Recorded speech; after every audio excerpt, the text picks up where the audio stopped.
Hello বন্ধুরা, গল্পের আসরে আপনাদেরকে স্বাগত জানাই। আজ আমি নিয়ে এসেছি আপনাদের জন্য আরও একটি ভৌতিক কাহিনী, একটি অদ্ভুতুড়ে অমীমাংসিত ভৌতিক কাহিনী। তো স্কিপ না করে শেষ পর্যন্ত শুনতে থাকুন, আর ভালো লাগলে একটা লাইক, শেয়ার ও কমেন্ট করে দেবেন। আমার এই নিউ চ্যানেলটিকে সাবস্ক্রাইব করে পাশে থাকবেন, আর নতুন নতুন গল্পের আপডেট পেতে নোটিফিকেশান বেল আইকনটা প্রেস করে দেবেন। আপনাদের সাথে গল্পটি পাঠে আমি অনামিকা। বিষ্টু পণ্ডিতের মৃতদেহটাকে আমরা যখন শ্মশান ঘাটে নিয়ে গেলাম তখন রাত প্রায় 2টো। খুব খারাপভাবে মৃত্যু হয়েছে বিষ্টু পণ্ডিতের। প্রতিদিনের মতো বিষ্টু পণ্ডিত সকাল সকাল দুধের ভাঁড়টা নিয়ে বেরিয়েছিল। ঝড় বাদলার দিন, আকাশের গতিকও ভালো নেই, তবুও সে যাবেই। 9টার মধ্যেই তার বাড়ি ফিরে আসার কথা, কিন্তু বিষ্টু পণ্ডিত আর বাড়ি ফিরে আসে না। সকাল গড়িয়ে দুপুর হলো, কিন্তু বিষ্টুর আর দেখা নেই।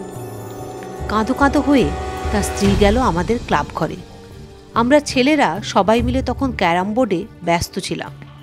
বিষ্টুর স্ত্রীর মুখে সবটা শুনে আমরা বেরিয়ে পড়লাম বিষ্টুর খোঁজে।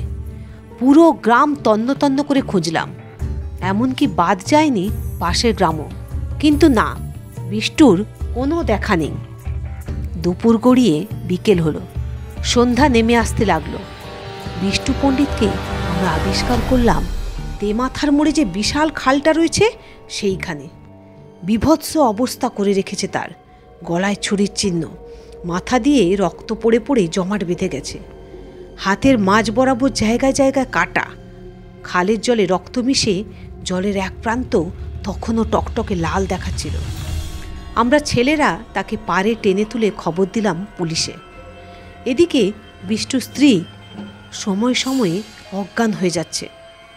এরপর প্রশ্ন দাঁড়ালো, কে বিষ্টুর এরকম অবস্থা করল? যতদূর জানি আমরা সে খুব সৎ মানুষ ছিল।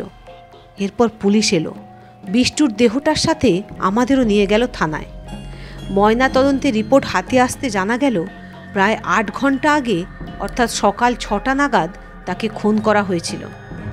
এরপর নানা জটিলতা সেরে অবশেষে আমরা বিষ্টু পণ্ডিতকে তার বাড়িতে নিয়ে এলাম। এই জগতে স্ত্রী ছাড়া বিষ্টুর আর কেউ নেই, তাই আমরা ক্লাবের ছেলেরাই হাত লাগালাম। বিষ্টুর স্ত্রীকে নিয়ে যাওয়া হয়েছে হসপিটালে। সে যে অজ্ঞান হয়ে রয়েছে, আর তার জ্ঞান ফেরেনি। এদিকে পাড়ার লোকেরা তাগাদা দিতে লাগলো, যা করার আজকেই করতে হবে বাছারা, নইলে মরা যে বাসি হয়ে যাবে। আমি বললাম, কিন্তু তার স্ত্রী যে এখনও শেষ দেখা করেনি। আমার কথায় কেউ কানই দিল না।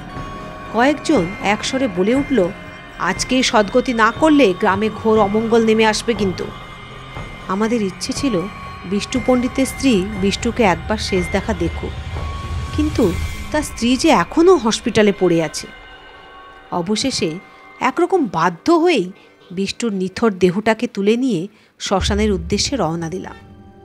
আকাশ জুড়ে কালো মেঘ নেমেছে। দক্ষিণ আকাশটা হলুদ বর্ণ ধারণ করেছে, অর্থাৎ তুমুল ঝড় বৃষ্টির সম্ভাবনা রয়েছে। শ্মশানে যাওয়ার পথে শুরু হলো প্রবল বৃষ্টি। কাঠ, বাঁশ সব কিছু আমরা প্লাস্টিক দিয়ে ভালোভাবে মুড়িয়ে নিয়ে আবার চলা শুরু করলাম। আমাদের ক্লাবের 15 জন সদস্য আর তার সাথে কয়েকজন গ্রামবাসীও আছেন। তবে বিষ্টুর স্ত্রীর সাথে ঘোর অন্যায় হলো।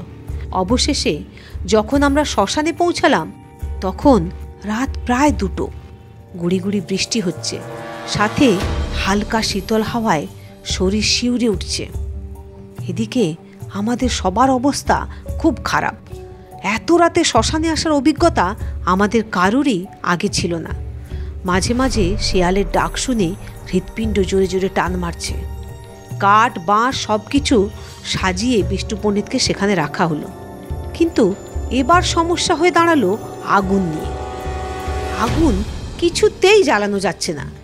প্রকাণ্ড হাওয়া এসে বারবার আগুনটাকে নিভিয়ে দিচ্ছে।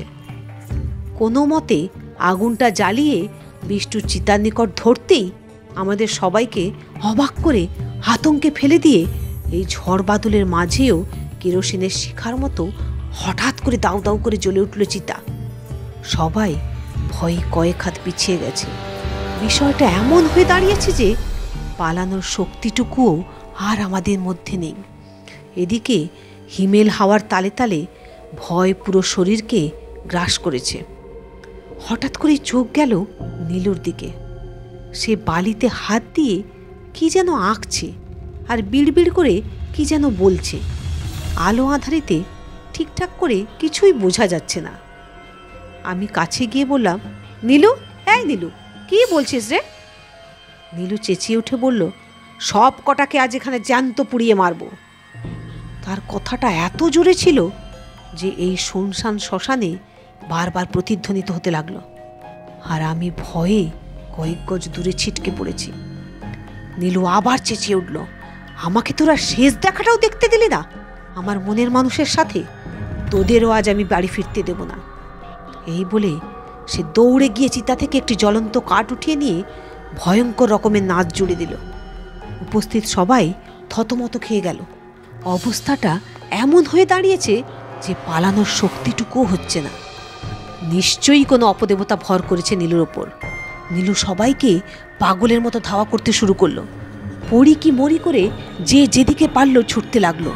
আর তার হাতে থাকা কাঠটা মশালের মতো দাউ দাউ করে জ্বলছে এই বৃষ্টির মাঝেও। দূর থেকে দেখে মনে হলো যে সে একজন গ্রামবাসীকে ধরে ফেলেছে, আর রেহাই নেই। ওদিক থেকে আমি চোখ ফিরিয়ে নিলাম। নিজেদেরকে বাঁচাতে আমরা কয়েকজন বন্ধু দিলাম এই বর্ষার ফুলে ফেঁপে ওঠা নদীতে ঝাঁপ। হঠাৎ করেই ঘুমটা ভেঙে গেল বোনের ডাকে। দাদা, ও দাদা, এত ঘামছিস কেন? তোর তো জ্বর চলে এসেছে বোধ হয়। মনে পড়ে গেল আজ থেকে প্রায় 5 বছর আগে বিষ্টু পণ্ডিতকে কারা যেন হত্যা করে খালের জলে ফেলে দিয়েছিল। আর আমরা কয়েকজন ক্লাবের ছেলে মিলে তার সদ্গতি করেছিলাম। ওদিকে বিষ্টু স্ত্রীর আর কখনো জ্ঞান ফেরেনি। আশ্চর্যজনকভাবে তার দেহটা হসপিটাল থেকে হারিয়ে যায়, আর খোঁজ পাওয়া যায়নি তার দেহটার। যে কয়েকজন গ্রামবাসী বিষ্টু পণ্ডিতের দেহকে তাড়াতাড়ি নিয়ে যেতে বলেছিল, তার স্ত্রীর জন্য অপেক্ষা না করে তাদের আর কেউ বেঁচে নেই। সবাই বড্ড রহস্যজনকভাবে মারা গিয়েছে। আর সেই রহস্যের কিনারা আজও কেউ করতে পারেনি। গ্রামবাসীদের বিশ্বাস, বিষ্টুর আত্মা আজও শান্তি পায়নি। তার আত্মা এখনও তার স্ত্রীকে খুঁজে বেড়ায়। আবার কিছু গ্রামবাসী বলেন বিষ্টুর স্ত্রী মারা যায়নি, তার অজ্ঞান হওয়া দেহটা থেকে পার্টস খুলে নিয়ে বিক্রি করে দিয়েছে সেই হসপিটালের ডাক্তাররা। যদি এই কথাটি সত্য হয়, তাহলে বিষ্টু পণ্ডিতের আত্মা সেই ডাক্তারদেরও ছাড়বে না। তবে আজ এত বছর পর এই ঘটনা আমার স্বপ্নে এলো কেন? তবে কি কিন্তু আমি তো কোনো অপরাধ করিনি। তো শ্রোতা বন্ধুরা, এই গল্পটি আপনাদের কেমন লাগলো একটা কমেন্ট করে জানাবেন। আরও নানা ধরনের গল্প শুনতে হলে চ্যানেলটিকে একটা সাবস্ক্রাইব করে দেবেন প্লিজ। Thanks for watching.